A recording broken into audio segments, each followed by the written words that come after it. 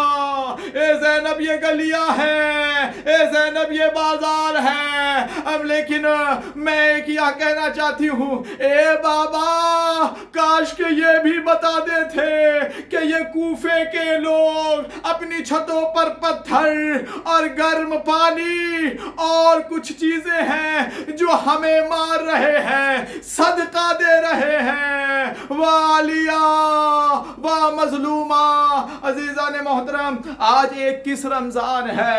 آج ہمارا مولا ہم سے جدا ہو رہا ہے. ارباب ازا آج کے یہ کچھ چند لمحے پہلے طبیب مولا کے پاس آیا اور آنے کے بعد کہا جب سب زخم دیکھ چکا تو کہا مولا یہ زخم تو زیادہ نہیں ہے. اے مولا ایسے زخم تو آپ نے کئی مارکا میں پیش ہوئے ہیں. اے مولا یہ زخم تو ہے. مولا نے فرمایا یہ زخم نہیں بلکہ یہ اس میں اتنا زہر ہو چکا ہے کہ یہ پورے جسم معطر ہو گیا.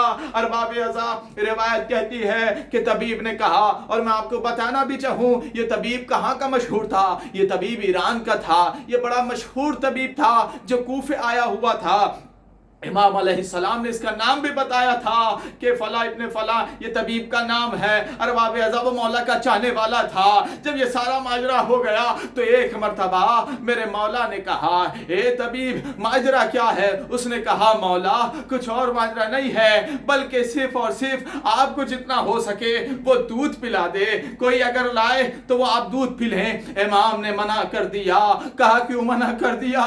کہا اس لیے کہ جب امام نے ابن ملجم کو دیکھا بڑا پیاسا ہے تو امام نے یہ دیکھے امام کی عدل کیا ہے. شہادت کے وقت بھی امام فرما رہے ہیں کہ جاؤ اسے دودھ دے دو. اور جو وہ اتنی زنجیروں میں بندھا ہوا تھا امام نے کہا اس کی رسیوں کو اس کی زنجیروں کو تھوڑا سا ہلکا کر دو تاکہ اس کو سکون مل جائے. ارباب ازا یہ تو عدل علی ابن ابی طالب علیہ السلام ہے جو شہادت سے قبل دیتے جا رہے ہیں اس دنیا کو. راوی کہتا ہے کہ ایک مرتبہ میں نے دیکھا کہ جیسے ہی لفظ دودھ کا لفظ استعمال ہوا ہر بچہ جو یتیم بھی کہلائے جن کے ماں باپ بھی ہوں ہر بچہ امام علی ابن ابی طالب کے گھر میں دودھ دینے سے پہلے وہ قریب آ گیا. اور آنے کے بعد جب یہ آواز آ گئی کہ علی ابن ابی طالب شہید ہو گئے ہر بچے نے دودھ کو زمین پر پھینکا.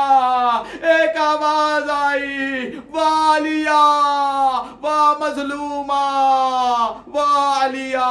راوی کہتا ہے روایت کے اعتبار سے عزیزان محترم میں نے پڑھا کہ اس میں ایک روایت آئی بڑی سخت روایت ہے. امام فرماتے ہیں کہ دیکھو بیٹا حسن میرے قریب آؤ. امام حسن قریب آئے. وصیت نامہ شروع ہوا. وصیت میں کہا اے بیٹا یہ یاد رکھنا دیکھیں کچھ فرشتے آئیں گے جو مجھے اٹھائیں گے اور اٹھانے کے بعد میرے لاشے کو جس جگہ جاتے رہیں تم ان کے پیچھے پیچھے جاتے رہنا.